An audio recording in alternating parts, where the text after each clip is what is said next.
নমস্কার বন্ধুরা, তোমাদের এইচজি স্টাডি সেন্টারে একটা নতুন ভিডিওতে স্বাগত জানাচ্ছি। তো তোমরা টাইটেল আর থাম্বনেল দেখে বুঝতে পেরে গিয়েছো যে আজকে কিন্তু তোমাদের যেটা 4th সেমিস্টারের হিস্ট্রির কিন্তু আমি সাজেশন নিয়ে এসেছি।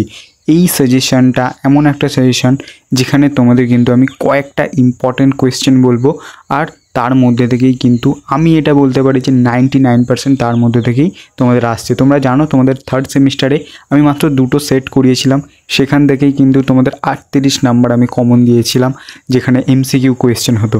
তো এবারেও কিন্তু আমি সেরকম কিছু একটা ধামাকা তোমাদের সাজেশন দিতে চলেছি। ভিডিওটা পুরোটা দেখবে।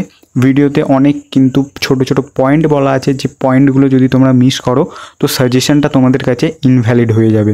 তো দেখো, আমি সাজেশনটা কিন্তু একদম পিছনের চ্যাপ্টার থেকে স্টার্ট করেছি। 7ম অধ্যায়ে কিন্তু তোমাদের দুটো কোয়েশ্চেন আমি করতে বলবো।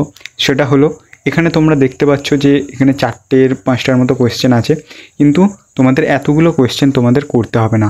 কী কী কোয়েশ্চেন করতে হবে লিখে নাও। দেখো, বাংলাদেশের মুক্তিযুদ্ধের কারণ আর ফলাফল, এটা তো তোমরা করছো 100%, কিন্তু এখানে ভারত কেন সহযোগিতা করেছিল এটা একটা হচ্ছে, এবং যখন ভারত সহযোগিতা করেছিল তখন কিন্তু ভারতের প্রধানমন্ত্রী ছিলেন ইন্দিরা গান্ধী।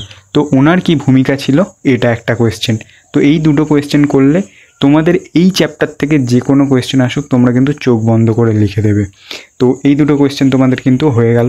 এবার চলো তোমাদের 6ষ্ঠ অধ্যায়ে কী কী কোয়েশ্চেন আছে। দেখো, 6ষ্ঠ অধ্যায়ে আমরা যদি দেখি, এখানে দেখতে পাচ্ছ ভারতের গণপরিষদের গঠন।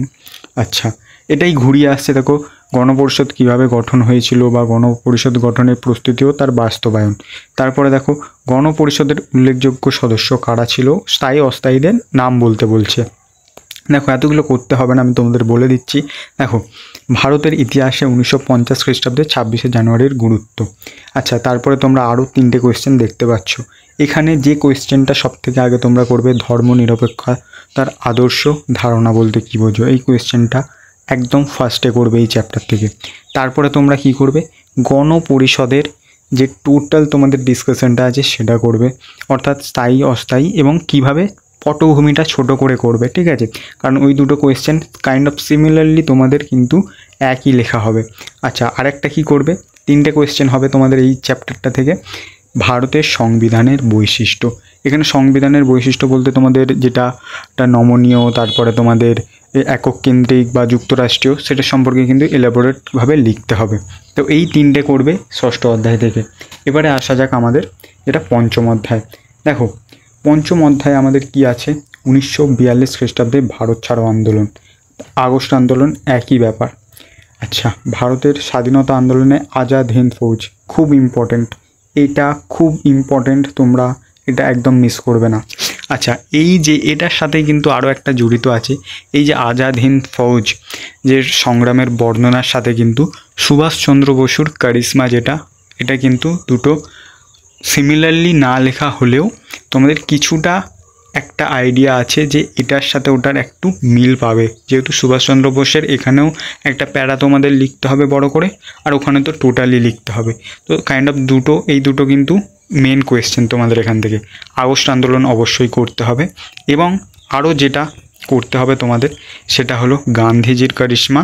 গান্ধীজির কারিশমা আর সুভাষচন্দ্র বসুর কারিশমা, এই দুটো মেন, মানে এই দুটো খুবই ইম্পর্টেন্ট।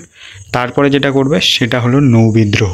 নৌবিদ্রোহ ছোটো থেকে পড়ছো, এক্সট্রা করে কি আর পড়বে, তোমরা জানো যে কি কি হয়েছিল, গুরুত্ব, ফলাফল, এটা করলেই তোমরা মেন টোটালটাই তোমরা লিখে দিতে পারবে।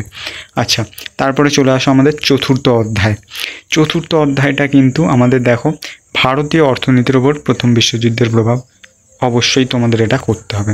গান্ধী সুভাষ পর্বে STS তত্ত্ব বা PCP যেটা তত্ত্ব, দুটো একদম তোমাদের করতে হবে, মানে করতেই হবে, এই দুটো বাদ দিলে চলবে না।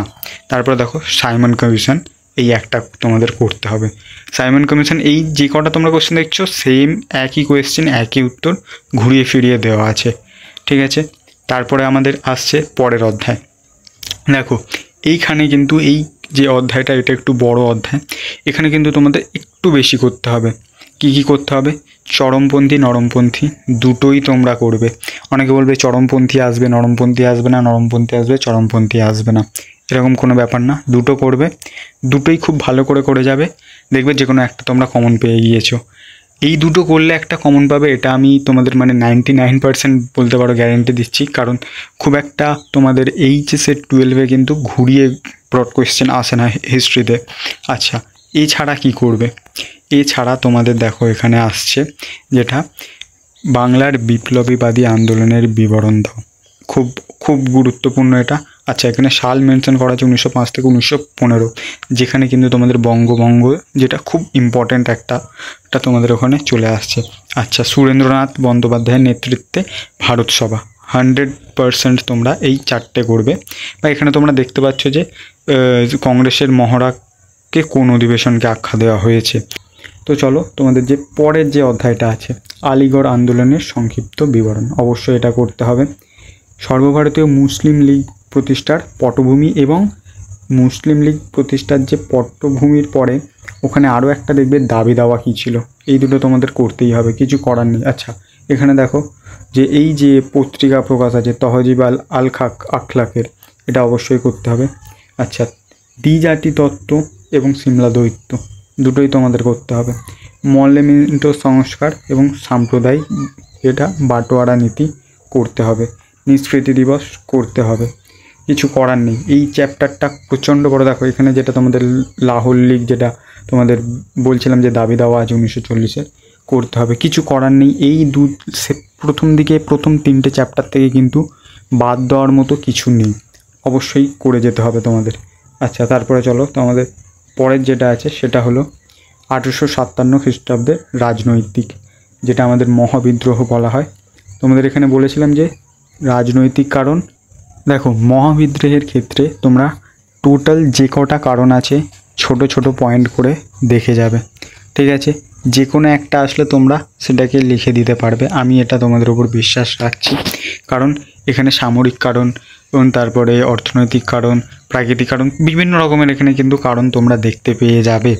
এবং আরও একটা যেটা প্রত্যক্ষ কারণ, প্রত্যেকটা কারণের সাথে প্রত্যক্ষ কারণটাকে জুড়লেই তোমরা একটা অ্যান্সার বানিয়ে দিতে পারবে সেখানে।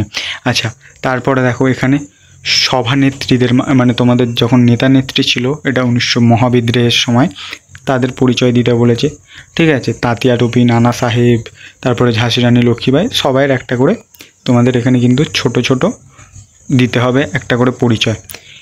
সেম তোমাদের যেটা বললাম যে টোটাল যদি তোমরা এটা করে রাখো তাহলে কিন্তু তোমাদের এই সবকটা কিন্তু এত মানে আলাদা ডিটেলসভাবে করতে হবে না, ঠিক আছে? ওই অ্যান্সারটা কিন্তু আমি আমার টেলিগ্রাম গ্রুপে আপলোড করে দেবো, যেটা টোটাল ডিটেলসে আছে। ওই একটা মুখস্থ করলে তোমরা এখান থেকে যা কোয়েশ্চেন আসবে সেটা কিন্তু তোমরা লিখে দিয়ে আসতে পারবে। তো তারপরে দেখো এখানে যেটা দেখো সেই একই তোমাদের যেটা বলছিলাম যে স্বাধীনতার যুদ্ধ বলা হয় কেন, বা অনেকেই এটাকে বলে যে এখানে অভিজাত শ্রেণীরা কিন্তু অংশগ্রহণ করেনি, কেন অংশগ্রহণ করেনি সেটাও কিন্তু সেই অ্যান্সারের ভিতরেই থাকবে। সেটা ফ্রিতে আমি আমার টেলিগ্রাম গ্রুপে আপলোড করে দেবো, তোমরা ওইটা পড়ে গেলে আশা করব তোমাদের অনেক সুবিধা হবে। তো দেখো দেখো যেটা তোমাদের এখানে বলছিলাম যে এই কয়েকটা খুব খুব ইম্পর্ট্যান্ট কোয়েশ্চেন। এবার তোমাদের যেটা হবে যে এইগুলোই কি শুধু করে যাবে? একদমই না। তোমরা যেসব টিচারের কাছে পড়ো তারা কি কি বলছে এছাড়াও সেগুলো দেখবে, প্লাস এইগুলো মোস্ট ইম্পর্ট্যান্ট কোয়েশ্চেন তোমাদের এবারের জন্যে। এমন এমন কোয়েশ্চেন যে এখান থেকে বাদ দেওয়ার কিছু নেই। এবার তোমাদের যে এইবারের যে কটা সাবজেক্টের সাজেশান হচ্ছে সেখানে কিন্তু সাজেশান মানে কিন্তু আগের বারের মতো নয় যে আমরা প্রিভিয়াস ইয়ারটা দেখছি কোনগুলো বারবার রিপিট হচ্ছে সেগুলো বলছি, সেরকমভাবে না। তোমাদের এই সিলেবাসের ওপর খুব একটা পরীক্ষা হয়নি, বাট এই কোয়েশ্চেনগুলো ইম্পর্ট্যান্ট কোয়েশ্চেন। তোমরা এগুলো করলে আমি বলছি যে 99% তোমরা কমন কোয়েশ্চেন পেয়ে যাবে। আর ওই কোয়েশ্চেনটা কিন্তু আমার টেলিগ্রাম গ্রুপে অবশ্যই আমি আপলোড করে দেবো, তো জয়েন হয়ে যাও সেখানে। তোমাদের সাজেশানটা কেমন লাগলো তোমরা কমেন্ট করে জানাও।